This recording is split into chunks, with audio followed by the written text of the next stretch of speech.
কিছু সময় বাণিজ্যিক বিৰতিৰ পিছত আমি উভতি আহিছোঁ আজিৰ অভিমতৰ পৰৱৰ্তী অংশলৈ দুগৰাকী মেধাৱী ছাত্ৰ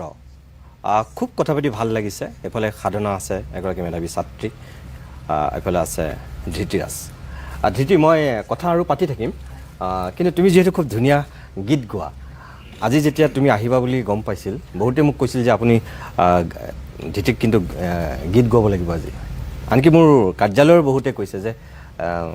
তেওঁক আজি দুটা হলো গীত গাব তুমি বেয়া পাবা নেকি মই এতিয়া গীত গাম বুলি আৰু তুমি গীত আহিবা বুলি কোৱাৰ কাৰণে মই তোমাক ভালকে গীত গাবৰ কাৰণে মই ব্যৱস্থাও কৰি থৈছো হয় ধন্যবাদ কিবা এটা গোৱা এতিয়া হয় মই যেহেতু মোৰ প্ৰিয় কণ্ঠশিল্পী জুবিন গাৰ্গ গতিকে তেখেতৰে এটি গীত মই আওৰাব বিচাৰিছোঁ ঠিক আছে মতুলিয়া বতাহে উৰিয়া শিকলে যে পাহাৰৰ চূড়াকে মেঘে মেঘে জঁচিয়াৰে জুৰিটিয়ে বেগে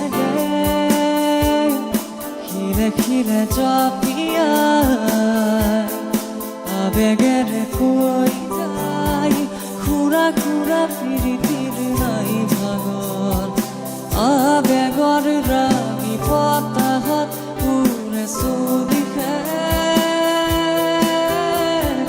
মই কিনো কৰোঁ তুমি নাই মোৰে কাষতে মই আছোঁ তোমাৰে যে ভাবতে উমলিছোঁ প্ৰেমৰে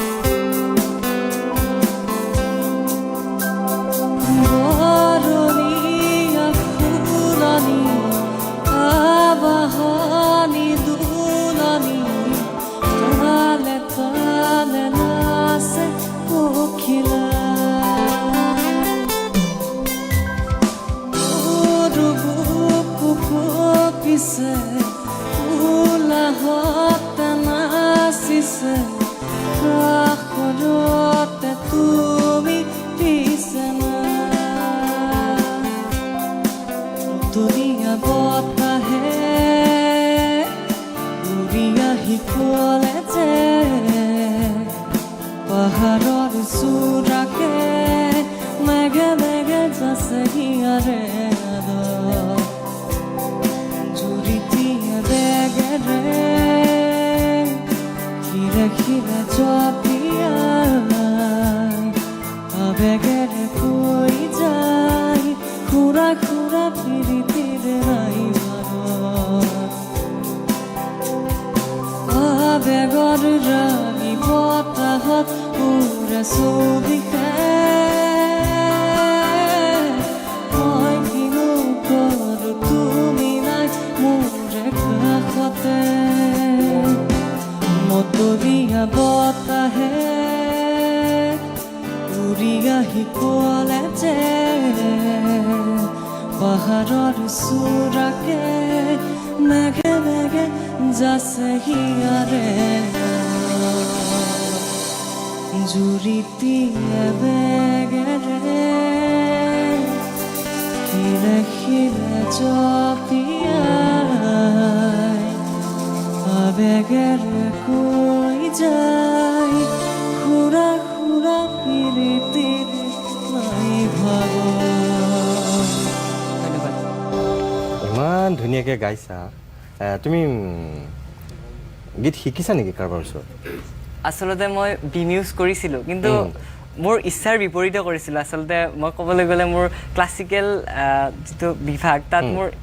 অকণমানো ইণ্টাৰেষ্ট নাই কিন্তু ট্ৰেডিশ্যনেলি মা দেউতাই মোক লগাই দিলে গানৰ স্কুলত নাম চ' শনিবাৰে মানে এটা বৰিং কাম আছিল শুই উঠিব লাগে স্কুলটো থাকে শনিবাৰে 12টা বজাত স্কুল শেষ হয় তাৰপাছত আহি অকণমান শুব লাগে তাৰপাছত 3:30টা বজাত তাতে গৰমৰ দিন ইফালে গৰম লাগি থাকে আৰু মানে গানৰ স্কুলত যাব লাগে আৰু মানে মোৰ চুৰ টিঙাই থাকে শুই উঠি পেলাই দেউতাৰ লগত ভণ্টি আৰু মই বাইকত উঠি যাওঁ 5 কিলোমিটাৰমান হ'ব দূৰত তাতে গৈ পেলাই আৰু মানে কোনো ধৰণৰ নিজৰ ইচ্ছা নাছিলে আচলতে আৰু মই তেতিয়ালৈকে জুবিন গাৰ্গৰ গীত তেনেকৈ শুনা নাছিলোঁ মই জুবিন গাৰ্গৰ গীত শুনিছোঁ আচলতে মেট্ৰিক পৰীক্ষা দি উঠি ৰিজাল্টৰ আগে সেইকেইদিন আচলতে ৰিজাল্টৰ সময়ত যিকেইটা গান গাইছিলোঁ মই নিজে ছেটিছফেকশ্যন ল'ব পৰা নাছিলোঁ যে জুবিন দাৰ গানকেইটা মই আচলতে সেইটো সুৰ দিব পাৰিছোঁ নে নাই মোৰ সন্দেহ আছিলে কিন্তু মই এনেকুৱাকৈ চেষ্টা কৰিছিলোঁ যাতে জুবিন গাৰ্গ ডাঙৰীয়াই যিদৰে গানটো হৃদয়ৰ পৰা গায় আচলতে ময়ো তেনেকৈ গাবলৈ চেষ্টা কৰোঁ আৰু মই এটা কথাও ক'ব বিচাৰোঁ যে জুবিন গাৰ্গ অনন্য তেওঁৰ সমান কোনো হ'ব নোৱাৰে তেওঁৰ গান আমি গাব পাৰিম কিন্তু জুবিন গাৰ্গ হ'বতো অসম্ভৱ আচলতে কিন্তু মই তেওঁৰ গান গাবলৈ চেষ্টা কৰোঁ আচলতে আৰু এই 2 বছৰ মই ইউটিউবৰ পৰাই গান শুনি তেওঁৰ অভ্যাস কৰি আচলতে শুনিলে বেছি মই ভাল পাওঁ গতিকে তেওঁৰ গান শুনিয়ে এনেকৈ প্ৰিয় দৰ্শক আপোনালোকে মন কৰক যে তেওঁ যে অকল পঢ়া শুনাতেই অতি বেছি মেধা তেনেকুৱা নহয় কিন্তু সমান্তৰালভাৱে তেওঁ আন কিছুমান দিশ আছে এইমাত্ৰ তেওঁ সেই দিশটোৰ উমান হয়তো আপোনালোকে পাইছে এগৰাকী প্ৰফেশ্যনেল গায়কৰ দৰে তেওঁ গীত গাইছে আৰু ইমান এটা ধুনীয়া কণ্ঠ ধৃতি তোমাক ভগৱানে সহায় কৰক দেই মই আকৌ এবাৰ প্ৰাৰ্থনা কৰিছোঁ আৰু এটা কথা মই এতিয়া তোমাক ক'ম তুমি অসম জাতীয় বিদ্যালয়ৰ আৰ্হিত স্থাপন কৰা এখন জাতীয় বিদ্যালয়ৰ পৰা প্ৰথম তুমি হাইস্কুল শিক্ষান্ত পৰীক্ষাত পঢ়িলা আৰু সুখ্যাতিৰে উত্তীৰ্ণ হ'লা তাৰপিছত তুমি ফাৰ্ষ্ট হোৱাৰ পিছতো তুমি স্থানীয় এখন শিক্ষানুষ্ঠানতেই আকৌ তুমি এই উচ্চতৰ মাধ্যমিক পঢ়াৰ সিদ্ধান্ত ল'লা সাধাৰণতে অসমত এতিয়া এটা সময়ততো কটন কলেজৰ ৰাজত্ব আছিল এতিয়া কটন কলেজৰ সেই ৰাজত্বটো কিছু পৰিমাণে হ্ৰাস পালে ভাল ৰিজাল্ট ভাল হৈ আছে কিন্তু যিটো পজিশ্যন পোৱাৰ ক্ষেত্ৰত স্থান লাভৰ ক্ষেত্ৰত কটনৰ সেই আধিপত্য এতিয়া নাই ব্যক্তিগত খণ্ডত গঢ় লৈ উঠা বহু শিক্ষানুষ্ঠানে এতিয়া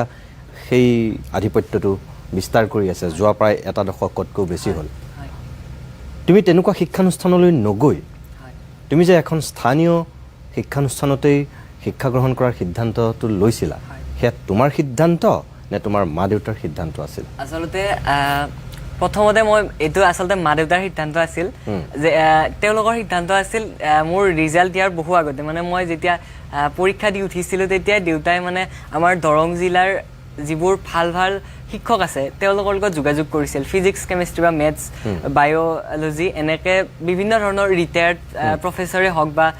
ভাল যিসকল মানুহ তেওঁলোকৰ ওচৰলৈকে গৈছিল যে টিউশ্যনৰ ব্যৱস্থাটো কৰিবৰ কাৰণে কিন্তু মানে দেউতাই বহুতৰ খবৰ ল'লে লোৱাৰ পিছত মই যিখন কলেজত অধ্যয়ন কৰিছোঁ ট্ৰিনিটি জুনিয়ৰ ছায়েন্স কলেজ দেউতাই তেওঁলোকৰ খবৰ পালে কিন্তু তেওঁলোকৰ লগত আগতীয়াকৈ কোনো যোগাযোগ কৰা হোৱা নাছিল আচলতে ৰিজাল্টৰ পিছত আমাৰ এডমিশ্যন হ'ল আৰু মই ভাবোঁ আচলতে ইয়াত মোৰ সন্মতিৰ প্ৰধান এটা কাৰণ আছে যে আচলতে মই শিক্ষকে মোক যিখিনি সময় দিব আচলতে মই মোক নিজক তাতকৈ বেছি সময় দিব বিচাৰোঁ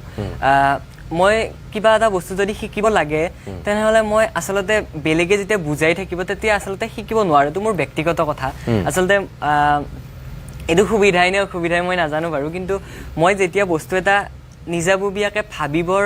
চেষ্টা কৰিম তেতিয়াহে আচলতে আয়ত্ত হয় বস্তুটো কোনোবাই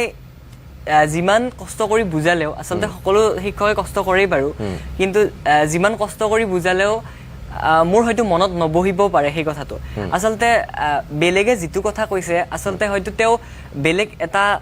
মাইণ্ডছেটৰ পৰা কৈছে আৰু মোৰ মাইণ্ডছেটটো তেখেতৰ লগত মিলিবই নোৱাৰে কাৰণ তেখেত মোতকৈ বয়সতো ডাঙৰ আৰু জ্ঞানতো তেখেতৰ বেছি শিক্ষক এগৰাকীৰ গতিকে তেওঁ হয়তো এনেকুৱাকৈও ভাবিব পাৰে যে ই কথাটো জানে গতিকে তেখেতে হয়তো তাৰ অলপমান ওপৰৰ লেভেলৰ পৰা ষ্টাৰ্ট কৰি দিব পাৰে কথাটো কিন্তু মই ভাবিব লাগিলে কথাটো বেছৰ পৰাই ভাবিব লাগিব শিপাৰ পৰাই গতিকে মই কিবা এটা বস্তু যেতিয়া ভাবোঁ সেইটোৰ লগত মই ৰিলেট কৰিব পৰা মোৰ প্ৰেক্টিকেল লাইফত যিবোৰ ঘটনা ঘটি আছে তাৰ লগত মই কিবা ৰিলেট কৰিব পাৰোঁ নেকি যদি পাৰোঁ তেনেহ'লে মোৰ সেইটো পাৰ্মানেণ্ট মেমৰিলৈকে গুচি যায় আৰু আপোনাক মই আজি যেনিবা লগ পালোঁ আৰু আপোনাৰ লগত এটা মোৰ যেনিবা এটা স্মৃতি ৰৈ গ'ল আৰু ঠিক সেইটো স্মৃতি মোৰ আপোনাকো মনত ৰাখিব সেইটো স্মৃতিয়ে আচলতে যেনিবা মোৰ আপোনাৰ এই যিটো গিলাচ আছে সেইটোৱে যেনিবা মগজুত যেনিবা বহি গ'ল গতিকে ইয়াৰ যোগেদি মই আপোনালোক যিসকল আছে সকলোকে মনত পেলাব পাৰিম গতিকে মোৰ পঢ়া কৌশলটো আছিল তেনেকুৱা মানে এটা হয় আছে এটা পইণ্টৰ তাক চেণ্টাৰ কৰি মই এটা চাৰ্কেল ড্ৰ কৰি লৈছিলোঁ আৰু তাৰ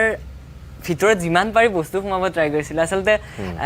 আচলতে কেমিষ্ট্ৰিত বহুত এক্সেপশ্যন থাকে আৰু বায়'লজিটো থাকে কিন্তু মানে এক্সেপশ্যনবিলাকে বহুত মোৰ গৰম কৰি দিয়ে আচলতে কিন্তু মই আচলতে যিটো ইনঅৰ্গেনিক কেমিষ্ট্ৰি আছে অজৈৱ ৰসায়ন বিজ্ঞান বুলি কয় নেকি মই অসমীয়া টাৰ্মটো ভালকৈ নাজানিম বাৰু সেইটোত মানে মই আগতে ভাল নাপাইছিলোঁ ইয়াৰ প্ৰধান কাৰণ আছিল যে সকলোৱে কয় physics chemistry is all about exceptions this is exception of exception বুলি কয় মানে এক্সেপশ্যনৰ এক্সেপশ্যন হয় কিন্তু মই যেতিয়া পি ব্লক ষ্টাৰ্ট কৰিছিলোঁ ক্লাছ 12ৰ ইনঅৰ্গেনিক তেতিয়া মোৰ প্ৰথম দিনা পঢ়াই দিনা এনেকুৱা ভাল লাগিছে যে 40 পেজমান হ'ব গোটেই চেপ্টাৰটো মানে 4টা ব্লক হয়তো গম পাব যিসকলে পঢ়ায় তেওঁলোকে 4টা ব্লক আছে 14, 15, 16, 17, 18 এইকেইটা আছে গতিকে আচলতে যথেষ্ট মোৰ প্ৰথমতে বৰ লাগিছিল পঢ়িবৰ কাৰণে মই কোনোদিন টাচেই কৰা নাছিলে ছেপ্টেম্বৰ মানলৈকে মই অৰ্গেনিক ভাল পাইছিলোঁ গতিকে অৰ্গেনিক কেমিষ্ট্ৰিটো ভালদৰে কমপ্লিট কৰি ল'লোঁ তাৰপাছত যেতিয়া ইনঅৰ্গেনিক পঢ়িব ষ্টাৰ্ট কৰিলোঁ আৰু যেতিয়া মই এই ষ্ট্ৰেটেজিটো আনিলোঁ যে এটাৰ যেনিবা উত্তৰটো 2 আৰু এটাৰ যেনিবা 4 মই এনেকৈ মনত ৰাখিছিলোঁ যে 2ৰ লগত আকৌ 2 এটা যোগ কৰিলে 4 হ'ব আৰু অনেক ধৰণৰ কৌশল আছিল যে কেতিয়াবা এনেকুৱা হৈছিল যে এটা 15324 এনেকুৱা কিবা এটা আচলতে অৰ্ডাৰ এটা আছিলে যিকোনো মই জাষ্ট এক্সাম্পল দিব বিচাৰিছোঁ যে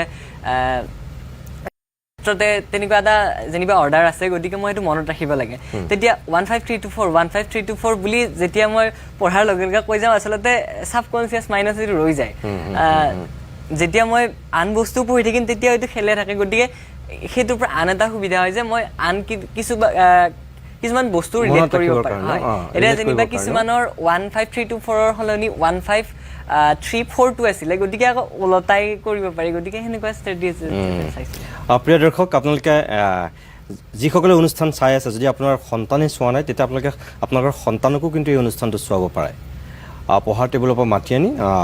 এই ধৃতি আৰু সাধনাৰ কথাখিনি আপোনালোকে শুনাব পাৰে নিজৰ সন্তানক অকণমান সময়ৰ কাৰণে মই পুনৰ বাণিজ্যিক বিৰতি লৈ লৈছোঁ তাৰপিছত আকৌ উভতি আহিম